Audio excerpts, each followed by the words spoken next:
The moment raw cocoa beans arrive at a Hershey's production facility, they're entering what feels like a world of machinery, precision, and sensory delight. These unassuming beans, once harvested in far-off tropical regions, are about to be transformed into the chocolate bars and kisses millions savor every day. Hershey's factory processes are built on speed, scale, and a deep heritage of chocolate mastery, shaping each bar to carry that signature taste recognizable by fans around the world. First, it all begins with responsible sourcing. Hershey works closely with its global network of suppliers, focusing on traceability, human rights, and environmental stewardship to ensure every bean reflects their values and commitment. Once the beans arrive, they undergo rigorous inspection, cleaning, removing debris, sorting, and classification to ensure quality. It's the first test of whether the chocolate will rise to Hershey's standards. Next comes roasting. The beans are heated for around 35 minutes in industrial roasters, allowing their flavor to develop and the shells to separate from the bean kernels in a process sometimes called fanning. After roasting, the beans are winnowed.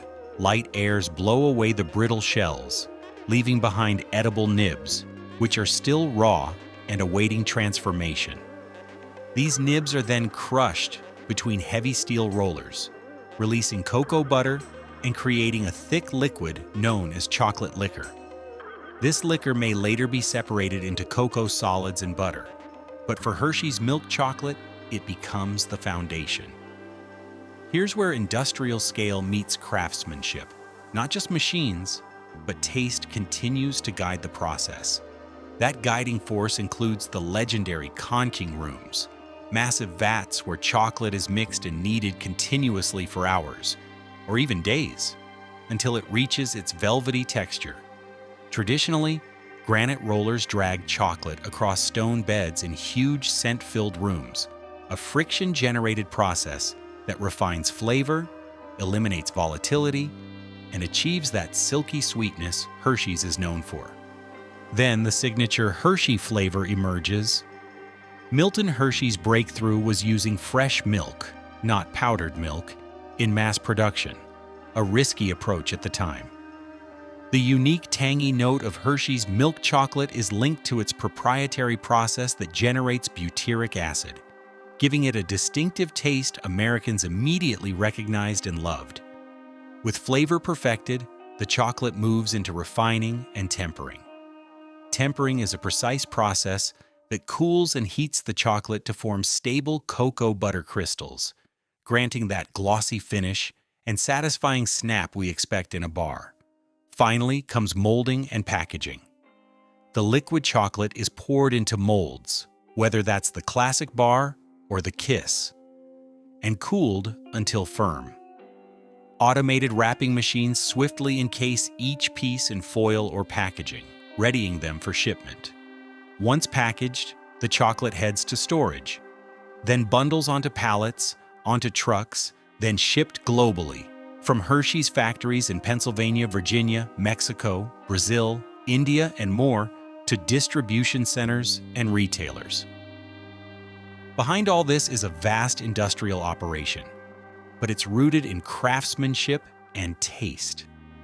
From bean inspections and roasting to conching and tempering, each step layers complexity onto the chocolate and ultimately delivers the familiar Hershey flavor. When we step back, Hershey's chocolate isn't just a product of machines, it's a product of vision. Milton S. Hershey, the man behind the brand, believed that chocolate should be something everyone could afford, not just the wealthy elite. In the late 1800s, most chocolate was a luxury, expensive, and reserved for upper classes. Hershey broke that barrier.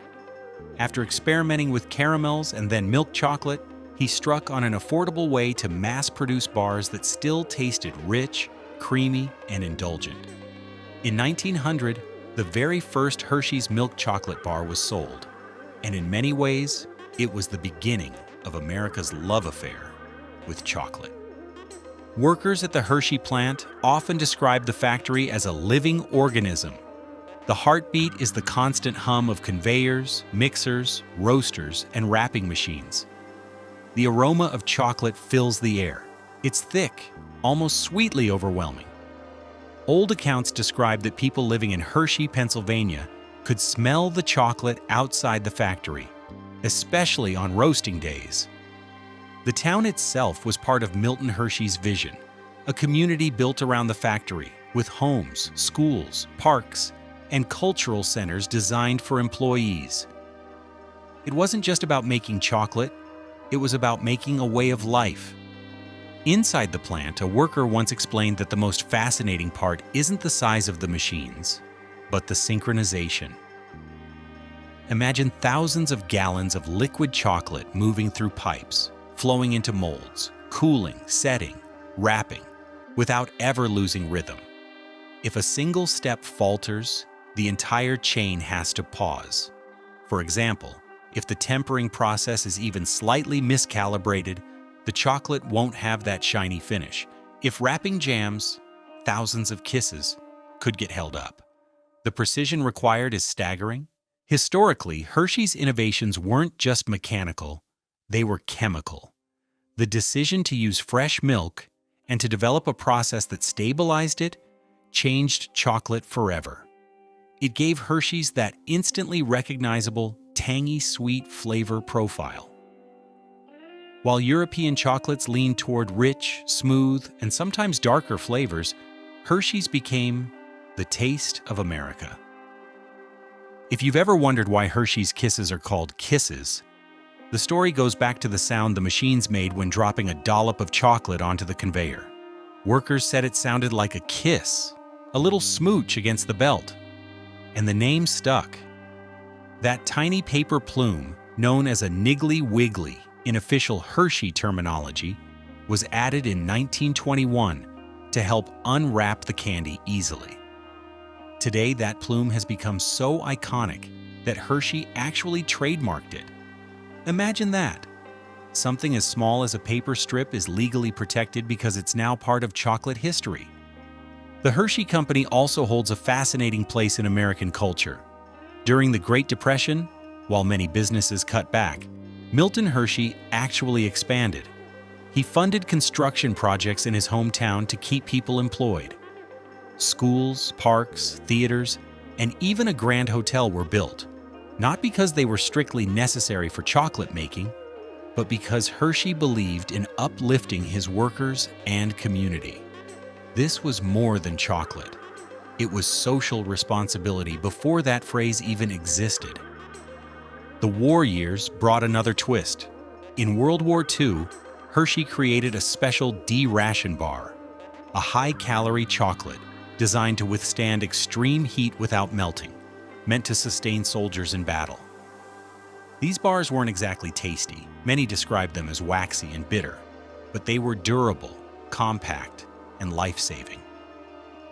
Later, Hershey developed the Tropical Bar for use in the Pacific Theater, once again proving that chocolate could be both comfort and utility. For many veterans, the association between Hershey's and survival stuck for life. Fast forward to the modern Hershey's factory, and you'll find that technology has amplified the scale beyond what Milton Hershey could have dreamed. Giant robotic arms now move pallets of candy. Laser-guided systems help track batches. Quality control scanners examine every piece at lightning speed.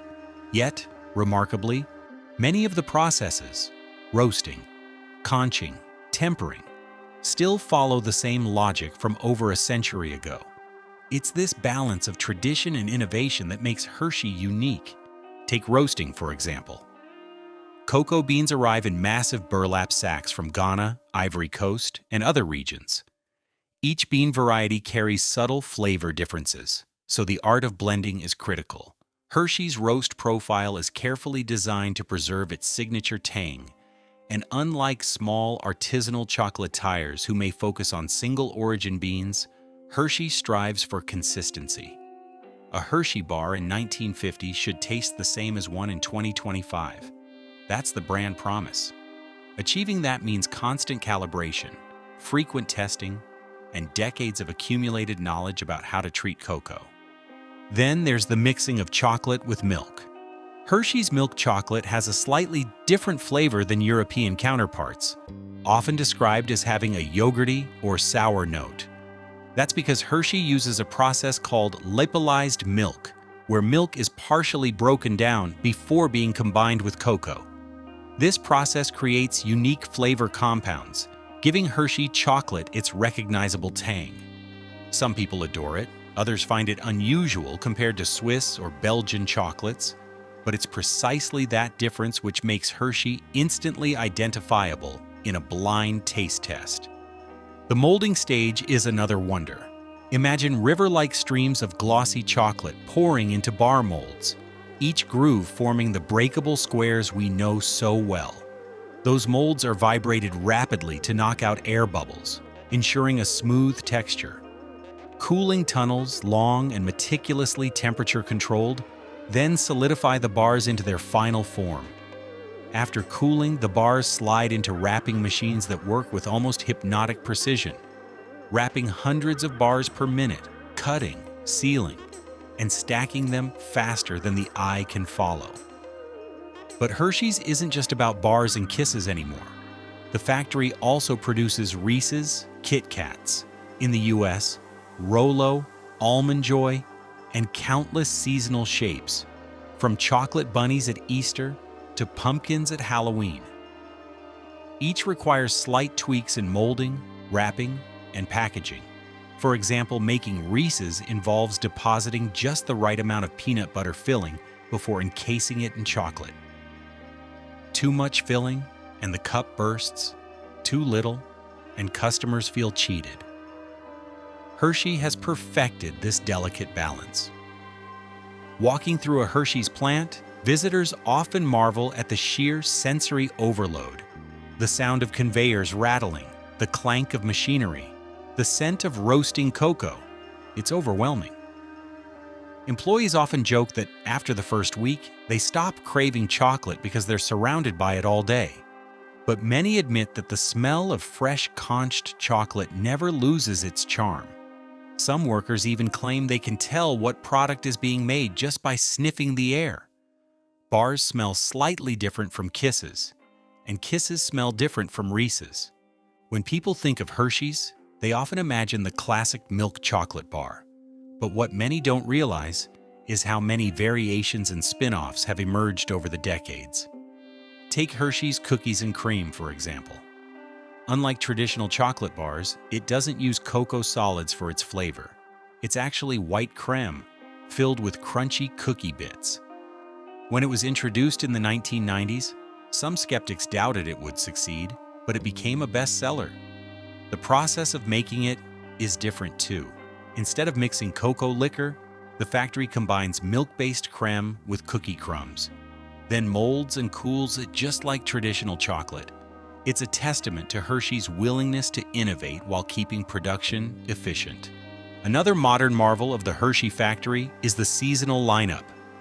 Holiday shapes like chocolate hearts for Valentine's Day or Christmas trees in December are surprisingly complex to produce. Each shape requires custom molds, and the cooling process is trickier because unusual angles can trap air bubbles or cause uneven solidification. Hershey engineers use advanced cooling tunnels and mold vibration systems to ensure each seasonal piece looks perfect. For consumers, it may seem like a small novelty. For the factory, it's a feat of precision engineering at scale. And then there's Reese's, the peanut butter cup empire that Hershey owns. Reese's was originally created by H.B. Reese, who once worked as a dairy farmer for Milton Hershey. After experimenting with peanut butter and chocolate in the 1920s, Reese struck gold with the combination. Hershey acquired the brand later, and today Reese's is one of the company's biggest sellers. Making Reese's in a factory involves balancing two substances with very different consistencies: the thick, gritty peanut butter core and the smooth, flowing milk chocolate. High-speed machines deposit peanut butter precisely into the chocolate shell, then seal it with a top layer of chocolate. So the next time you unwrap a Hershey's bar, take a moment to realize it's more than just chocolate. Behind that familiar brown wrapper lies a story that began over a century ago. A story of roasted cocoa beans transformed into silky chocolate, of factories buzzing with machines and people working in harmony, of innovations like Kisses and Reese's that reshaped candy history, and of a man named Milton Hershey who dreamed of using chocolate not just to build wealth, but to build community. Hershey's isn't just about sweetness, it's about tradition, resilience, and joy shared across generations. Whether you're eating it at a campfire, making s'mores, slipping it into a lunchbox, or grabbing a Reese's on the go, you're part of a story that spans from cocoa farms across the globe to the heart of Pennsylvania. It's the story of how a simple idea, making affordable milk chocolate for everyone, grew into one of the most beloved brands in the world. And that's how Hershey's chocolate is made in a factory. A sweet, fascinating journey from bean to bar, from dream to legacy. Subscribe.